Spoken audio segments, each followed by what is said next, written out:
Zato, ker je družba tukaj res enkratna in pa odzivi na samo akcijo so dobri.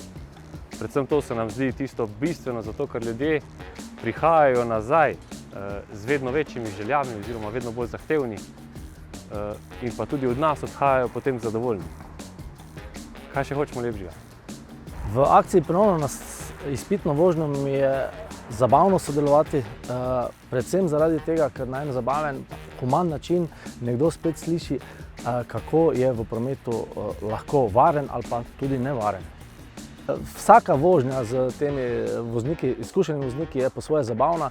En primer bi izpostavil, ko sva se usedla z voznikom v avtomobil, mi je iz zadnje klopce dal zvezek oziroma beležko.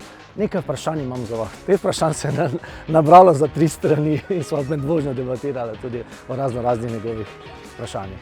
Ja, vsekakor je pa zelo pomembno to, da imamo kljub temu, da se akcija ponavlja, imamo nove kandidate, imamo tudi nekatere, ki prihajajo nazaj in da kljub vsemu znanju, ki ga imamo vozniki, še zmeraj ugotavljamo, da se lahko v prometu vsak kilometer kaj novega naučimo.